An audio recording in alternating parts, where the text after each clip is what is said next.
Yeah.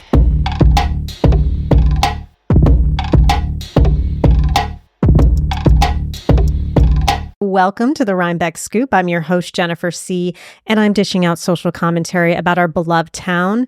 Today, we have a very special guest, Mat Zucker, rhymes with hooker, correct? Yeah, that's a mnemonic. Is the host of the award-winning and extremely popular and beloved Hudson Valley podcast called Cidiot. He's here to tell us all about it. Welcome, Mat. Thanks for having me. Great to be on your show. It's so nice to meet you. You have such a lovely, friendly face. Oh, and thank it's you. so great for Cidiot in the Hudson Valley. I don't have a friendly face, do I, Jen? You've Yes, a terrific. you do. Really? Of But course. friendly? Yes. Really? I don't think of myself having a friendly face. I think of myself having a lot of resting bitch You know, face. more importantly, you've got a terrific voice. Oh, thank you, Your Matt. voice Ooh. your voice is like chèvre. Is that cheese? Yeah, it's a Oh. nice, creamy, luxurious cheese. Like Hudson Valley chèvre? Yeah. Ooh, that's really exciting. I like that. That's a good one. And I have something in the podcast, a little surprise for you that I think is going to make you happy. Okay. But first, we have to talk about Boujee Banter. And what is a Cidiot? And tell us how you became a Cidiot yourself. So, you know, a city, it's kind of a negative word, and it's always been rooted in the kind of the outsider that comes in and is kind of a jerk. So, and kind of a stupid jerk. I mean, that's where the idiot part of the Cidiot, and, you know, it's that idiot from the city. I'm trying to take the word back a little bit and try to make it friendlier and help people acclimate. And the point is not to be a Cidiot. So it's kind of the ever-evolving journey of how to not necessarily fit in, but really acclimate to a new place, especially a place in the country if you come from the city, because it's a bit of a shock to the system. And the goal is really for people to not just fit in, but be a part of the community. You know, don't be that kind of, even if you're a weekender, like join something, be a part of something. Be bougie, but not douchey. That would be the clinical term. I've got to use that. Be bougie, not douchey. That would be a good t-shirt. Have you made that t-shirt yet? No, but I'm thinking about that right now. Let's I do merch. joint. Let's do joint merch. Joint merch. I love it. Oh. And can we put on the back, Zucker, not hooker? No one's going to forget that. And so how did you become a Cidiot yourself? Well, we started as weekenders. We always thought about like getting a weekend place out of the city, but we weren't sure where. My in-laws started doing summers in the Berkshires, and then they bought in Hillsdale. So we started this experience of driving up, and then we're like, okay, maybe we should try this. So we rented one summer in Ghent, and then we tried another summer in Spencertown, and then we did another summer in Rhinebeck. And it was a way to try out different places, which I really think people should do. And then we really settled on the Rhinebeck area. And then This is such a white privilege conversation. Yeah, Go I ahead, know. continue. You know, I even have like a 10-3-1 rule, like a system to find your town. Yeah. I have an whole episode on this. And, but it was a way to like pick a place. Yeah. And then we just liked it so much. We were coming up so frequently, we started to stay on, like come up on Thursday nights. And then we would like want to stay till Monday morning. And then we would stay till Monday night. And then we just realized we kept expanding the days we wanted to be here. And then at some point, about a year before COVID, we just converted to full-timers and we're like, we're doing this. And then I know you've recently had a move, but where did you settle when you first moved up here? Red Hook. So we lived the last 10 years we've been in Red Hook. Oh my gosh, I love Red Hook. Yeah, it's cool. Red Hook is great. But you moved somewhere, and we're going to talk about that in a little bit. So how did you start your podcast, Cidiot? It really started as a journal. I just wanted to capture all the things I was learning. And I do a lot of writing. But I found that I was too tired at the end of the day to write. And podcasting was really taking off. And I had gotten into radio really early in my career in advertising. And I got into podcasting very early for clients. And then I realized the tools became so available and so easy to do. I decided to do my journal about moving up here on audio. So I started publishing it. And it took off really, really early. People thought it was really funny. A little bit of backlash to the word, people that didn't like the word. But for the most part, it was a big hit from the start. And I just kind of captured, first, it was really my experience coming up here, like how to meet friends, how do you choose a town, how do you set up your house, what's a sheep versus a goat, you know, those type of important topics that one needs to know in your first couple months, both owning a house instead of an apartment right from the city, because that was new, and then being in farm country rather than in a city, because we were on a farm road. So we had a lot of new experiences. And then over time, it became a little bit of a different show. I've interviewed people. It's all about curiosity. but it's really kind of, I've added interviews on it sometimes, but I'm still discovering new things. I think you never stop being a Cidiot. Like, I think there's always something new to learn and to acclimate, and that's kind of the journey. Yeah, I love that. And, when I first came across your podcast, because I listened to it obviously before we met and everything, I was saying to myself, am I a Cidiot? Is this for me? And I found that it really is for everyone who moves up to the Hudson Valley, because there were things that I didn't know. I mean, in your firefighting episode, I found that really interesting when you interviewed the firefighter. And okay, I'm going to say something. Do you want me to be nice or do you want me to be honest? First nice, then honest, then nice again. It's called a nice sandwich. A compliment sandwich? Yeah. Okay. So nice episode was great. Honest is I wasn't sure if I'd be really interested in the topic, and I thought it was going to be maybe a little boring, and it wasn't at all. The guy was really interesting, how he talked about firefighting, doing it in a rural community. I had no idea that, I don't want to give away the episode, but they don't respond at certain times for certain reasons. Oh, that was amazing. And then, can you just tell just really quickly, because this is a really good tidbit, can you tell about the propane tanks? This was a Cidiot move, I would say. That's why I just want to have people to have a taste. My husband and I, we bought this house. It was green. It was beautiful green. The propane tanks were by the road, and they had to be by the road. And the propane tanks were fueling the generator as well as the stove. So they're pretty big. And they said Suburban Propane on it, the company, and they faced the road, and they were ugly. We're gay. We can't have that, right? I was going to say, this is a very good gay move. Yeah, it was not going to stay that way, right? So we spray painted them to match the house. And we thought that was a great idea. Until a farmer neighbor said, "Nice job, guys." And I'm like, "What do you mean?" He goes, "Now you've spray painted it so the fire department could never find them if there's an emergency." That's amazing. So when we repainted the house black, we still spray painted them, but then we turned the stickers outside so you could find them in an emergency. And I think the fire department thought that was important. Yeah, I just thought that was interesting. It's just little tidbits like that. They're funny, but they're also really interesting because, you know what? I am not a gay male, but I would probably spray those propane tanks too. So I get where you're coming from. I thought that was really interesting. Also in that same episode, you had said to the firefighter, I'm happy to write a check, but I'm not going to eat the pancake breakfast because I have food restrictions. So what are your food restrictions? Because I have a ton. Yeah, I thought you were going to ask that. So I brought you my framework. So I've changed from a list. He's like me, Jen. Well, it's really complicated. So I had to make this, okay. The list no longer worked. So I made a framework. So inside is a big circle of no. On the outside is minimize. And on the far outside is yes. I'm gluten intolerant, but not celiac. I'm highly allergic to nuts. Well, I really don't want your listeners to be able to kill me, but to nuts, apples, peaches, pears, plums, berries. Those are all on the no list. Can I see the list? Yeah. So I put that for you. And then there's things which I shouldn't have a lot of because have you heard of FODMAPs, the diet? Yeah. So if you have a low FODMAPs diet, there's things you can have in small amounts like onions and things like that and cauliflower, but you shouldn't have too much like mushrooms, but you can have some. So that's kind of the gray area. And then there's really the yes world, which is, I wish it was larger, but that's kind of This is really list. Interesting, guys. I'm just looking around. So he really wrote this out. This is a very impressive list. So it's hard, like if somebody invites you over for dinner because it's a little bit awkward. Some people like it as a challenge, and other people, they'll do it once, and then they're like, one guy said to me after we came over for a dinner party, he's like, "How was your dinner?" And I was like, "Really good. Thank you for making that special chicken thing that was very plain." He's like, "All right, good. I'm not doing that again." So you cannot eat at the firefighter pancake breakfast, and neither could I. So I am, okay, so going back to my food allergies, what am I, Jen? You have a lot of issues. I do have a lot of issues. And I'm right with you with the pancake breakfast thing because I would just drop off the check too. I'd be like, "Here, you've done a great job for the year. Here's the check." So anyway, let's get off this dark subject and let's move to what's one episode or guest of Cidiot we should all listen to? So I have two kinds of episodes. One where I kind of just ramble about things I've learned. So like there's a whole episode about Route 9, the Albany Post Road, and kind of just what I experienced driving south to north and all about the mile markers, about the mile markers. Mm-hmm. And I try to weave in a little bit of history. So that's one type. So that would be a recommendation. If you like a fun interview, and are you a farmer? Am I a farmer? Mm-hmm. I'm a sort of farmer. Yeah.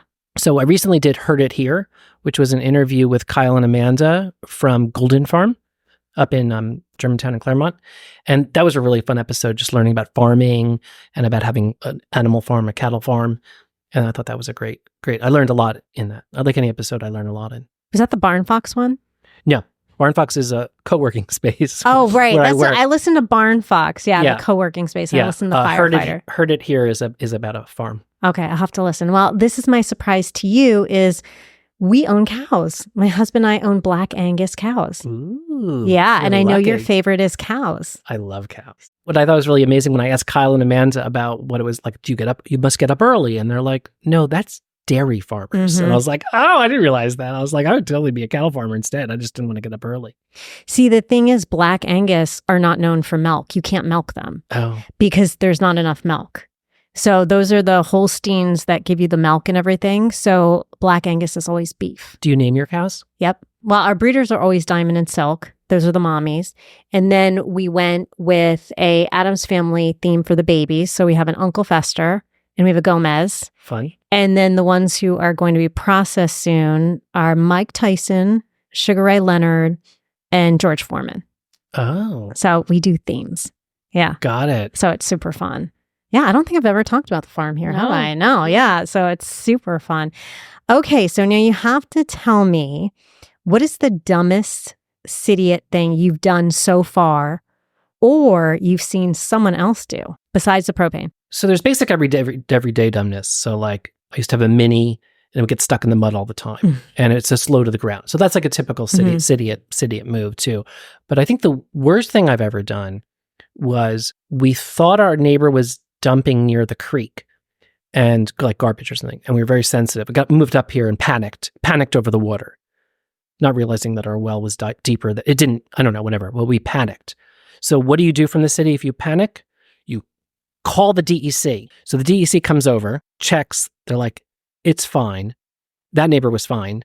Then they found a fine from a different neighbor, like some problem they were doing. So both neighbors stopped speaking to us. So you're the neighborhood snitch. Yeah.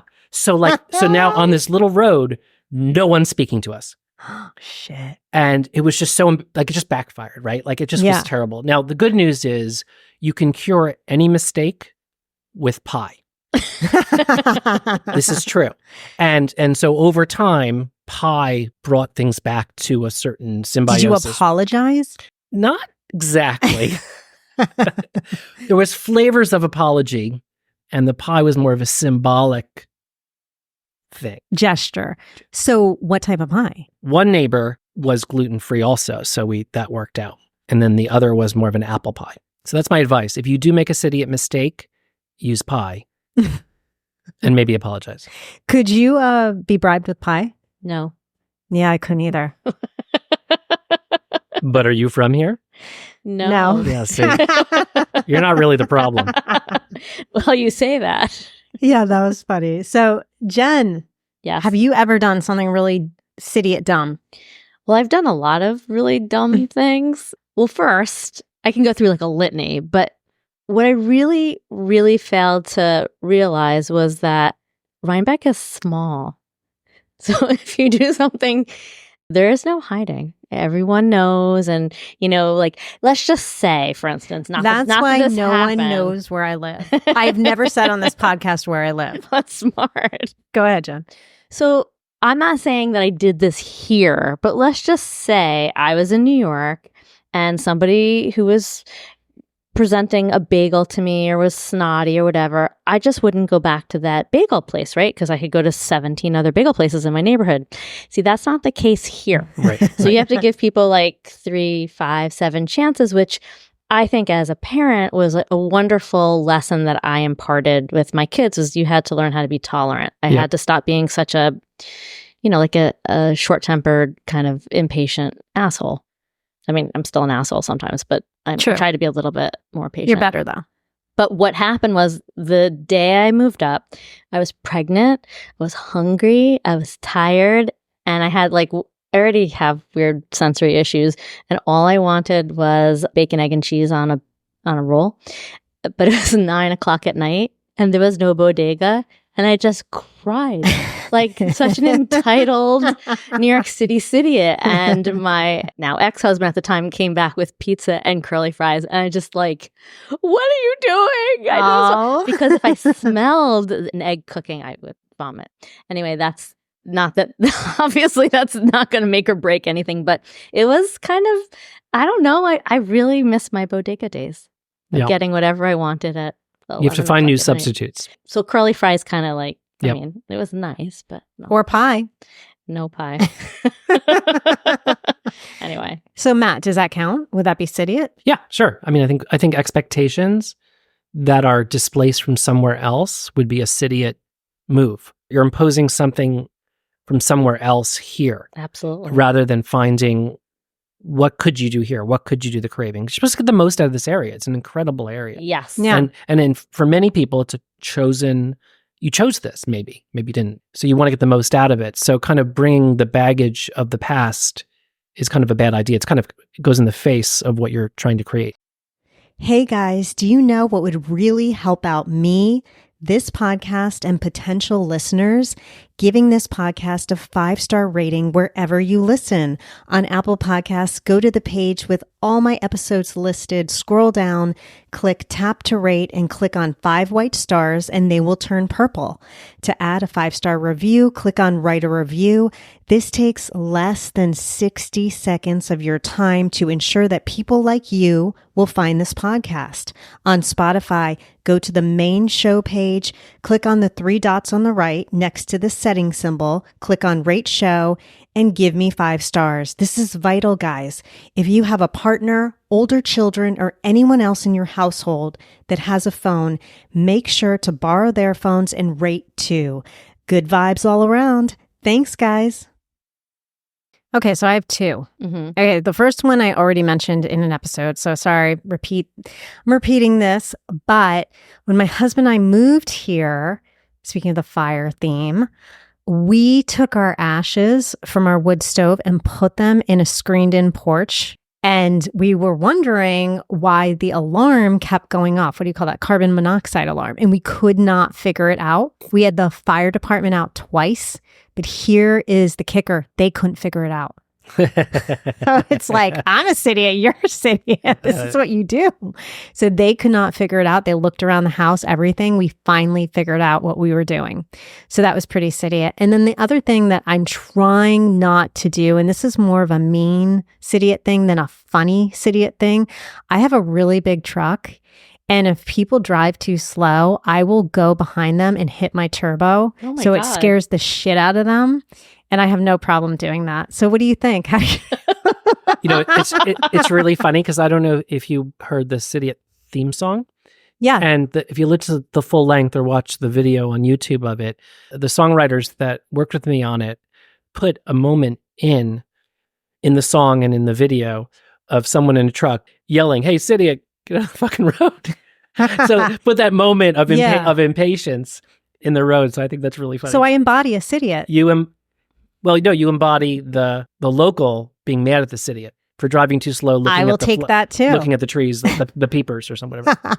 The leaf peepers. Okay, so I feel good about that.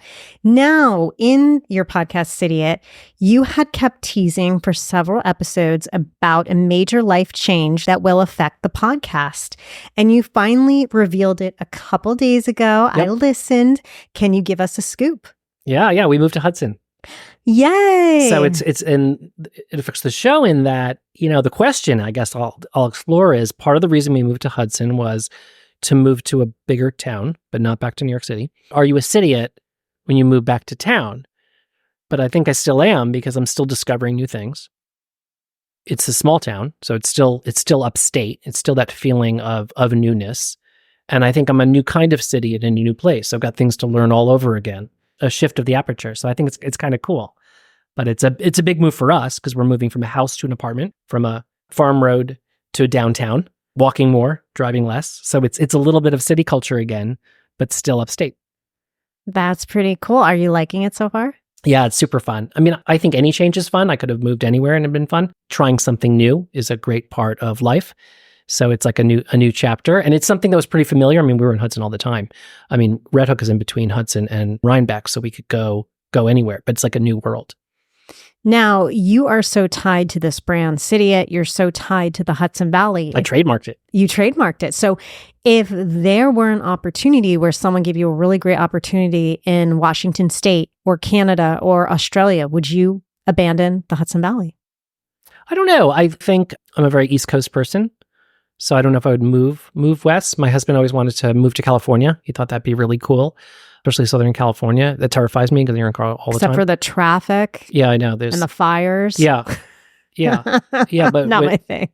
So I guess I would consider moving somewhere else. I think this puzzle of how much city do you want in your life? How much country and farm and open sky do you want in your life? And can you have both is an ongoing puzzle to figure out. So it's less the state for me and more the what's the situation? How rural do I want to be? How urban? How suburban?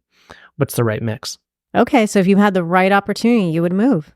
Yeah, I don't think the word would travel well. City, it seems to be, the word came out of like Montauk and is more known on the East Coast. I found on the Berkshires, they don't really use that word. In Maine, they use the word like flatlanders for the people that are not from Maine. That's so not the as good. outsiders. And the other regional podcasts that I've gotten to know, there's other word, like around the country, there's just a different sensibility. So even if I moved and the show moved, I'm not sure the word would travel well. Maybe it would. I don't know. Well, I've heard a rumor that the guy who does Hudson Valley weather lives in New Zealand. I know. I heard that too.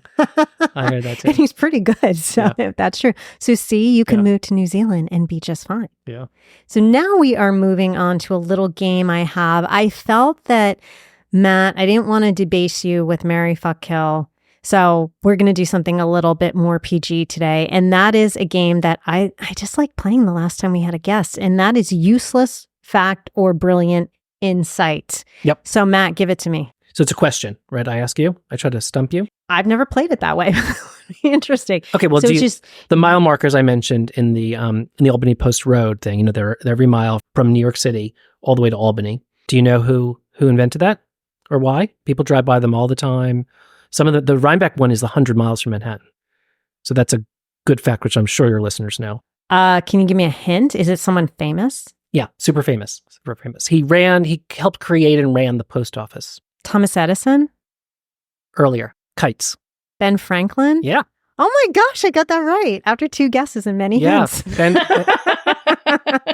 Franklin's system for the toll road and to figure out how much you would have to pay was to set up these mile markers. And then something on your postage truck or something would like click, click, click every time you hit a mile marker. And then they would figure out how much you owed. Useless fact or brilliant insight? What do you think, Jen? I like it. I'm going to say brilliant insight. I'm going to say useless fact. That didn't interest me that much. To be honest. Do you have another one? When did Red Hook and Rhinebeck split? Oh, I didn't know they were together. Oh my God. You Rhinebeck bubble people. It split. No idea when? 1962. 1812. 1812. The War of The 1812. War of 1812? That's how I remember. That's my mnemonic to remember when it was, but it was 1812 that Rhinebeck split. And Why? Red Hook was created. I think they got to a certain size in population, and that was kind of the normal time when you would split and create a separate government. Useless fact or brilliant insight? I'm going with useless fact. I'm going with useless fact. That was very interesting. I have one more. Okay, let's go. Why does Dutchess County, I'm a Dutchess tourist ambassador, so this is important, have a T in it? I don't know. Why does it have a T in it? Hold on. Let me think. Because the name of the person had a T and he wanted to add that T to Duchess. No, but it was named, but it was sort of. So it was named after Mary of Modena, okay? And Dutchess was among the first counties in New York named after this Mary of Modena, then the Duchess of York. And back then in the 1600s or something, the spelling of Duchess was with a T. So they used the old spelling of Duchess. Useless fact? Brilliant insight. Brilliant insight. I will say brilliant in that one. That one I got like that me. one too. All right, I'm all out. That one was riveting. Okay, Jen, Yes. do you have a useless fact or a brilliant insight? No. You don't have anything? No. I thought we were going to do the one about... Oh, well, that's different. That's not. That was something about just Dutchess County. I didn't think that either one was a brilliant insight or Fuck, or Jen, useless. fuck. Every time I ask Matty and Jen to do something and I give them an email or a text, I didn't realize that they was respond contact. on the day. Oh no, wait, but I have a story. Okay, story. Okay, I don't think it's either one of those, but Chelsea Clinton got married in Rhinebeck, and the whole town went apeshit. Republicans, Democrats, people who like Clinton, people who hated Clinton, and my kids at the time they were like maybe elementary school age or whatever. And I mean, the whole town was out. It was like Sinterklaas, kind of crazy. My cousin called me and both of my kids were on the news, but I had no idea because I was having a beverage. They were like across the street and I had no idea. So like I don't remember what the local TV station is in New York City, but both of my kids were like, explaining the situation, what was going on. And my younger one was in the back playing like football and like throwing it and catching it and throwing it and catching it. And so that's my big story of how the community came together. My kids got their, moment of fame and their mom was having a beer across the street in Grand Cru. Oh, nice. Useless fact, brilliant insight. It was just a story. You know what? I don't have kids. I don't live in Rhinebeck. Useless fact. I'm going to say useless fact. We all agree. And I will tell you this. I moved here in 2019 and people were still fucking telling me about this wedding. I'm telling you, It was huge. Like the Daily Show was here, the report, like everybody and their mother was in Rhinebeck. It was fantastic. That's interesting. I am glad that Chelsea Clinton had a good day because that poor woman was dragged through the mud as a kid. I mean, really was dragged through the mud. So you know what? Kudos to Chelsea Clinton for having a good day and looking beautiful and all of that. So, okay, I guess it's my turn, right? Okay, I had to write mine down because I have the memory of a goldfish. You ready? Yes. Mine are so good. Okay.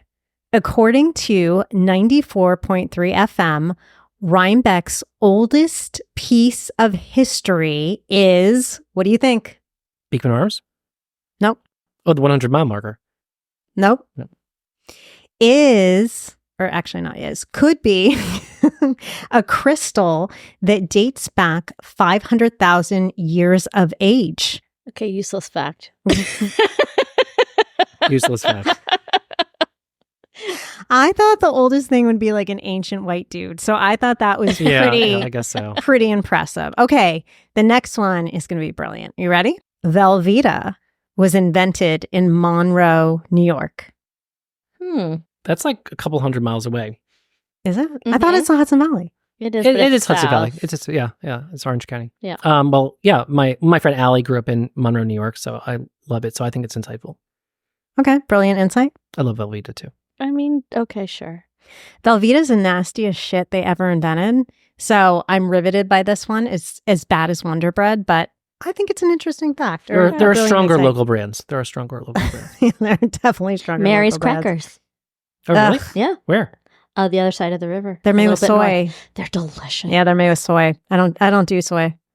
That's too bad. Soy is the most genetically modified plant in the U.S. I think they're also almond flour, so I can't do it. You can't have almond flour either? Oh, I'm sorry. It's hard. A lot of gluten-free is almond flour. Yeah, that's true. All right. Well, now, Matt, what is your sweet of the moment? Sweet of the moment means something I really like, right? Mm-hmm. Okay. So what I really miss ever since moving from Red Hook to Hudson just a few weeks ago is the grilled cheese at Corner Counter, my favorite cheese shop. And she came on the episode on the show a couple months ago when she first opened, and their grilled cheese is just delicious.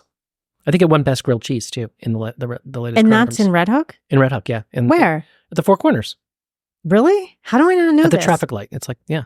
Okay. I have to try. Are they good with food sensitivities? Yeah. She has gluten-free and I don't know if she's your other stuff, but yeah. Okay. I'll have to go. It's not the artesian cheese shop. No.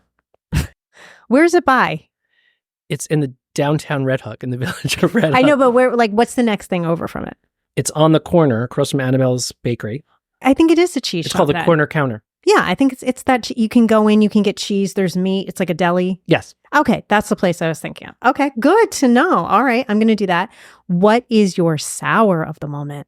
Well, it's a struggle, and maybe you or your listeners could help, is I can't find a decent salad, like a salad at lunchtime, a Caesar with chicken, or I can help you. I'm eating like supermarket salads. The best I've found is at Greg Farm. They do like mesclun greens with a grilled chicken, but they don't open on Wednesdays.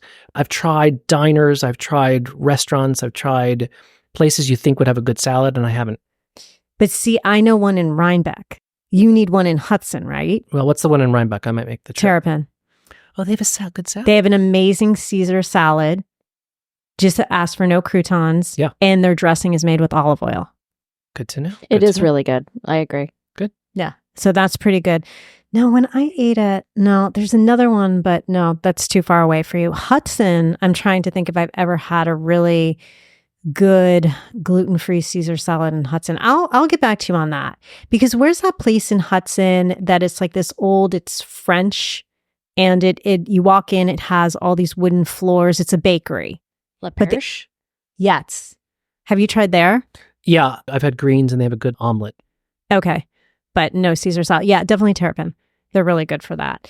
So Matt, it has been amazing having you here. Thank you so much for coming. It's been awesome. Has this been the most amazing experience of your life? It's up there. You know, I think when I make a list, which I usually do and rank things, it'll be on it. All right, cool. So leave feedback on anything I've said today. Agree with me. Tell Matt he's wrong. Don't tell me I'm wrong. Tell Matt he's wrong. Whatever you want. Call and leave a voicemail at 845-307-7446 or email me at comments@radiofreerhinecliff.org.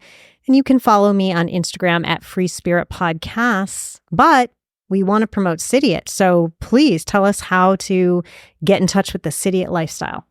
Well, Cidiot.com has all the links. So you can listen on whatever podcast platform you listen to. It comes out monthly. You can find us on Spotify, Apple Podcasts. You can follow us on Instagram. There's links all over the place. If you just type in the word Cidiot, it should come up. It's Cidiot with a D.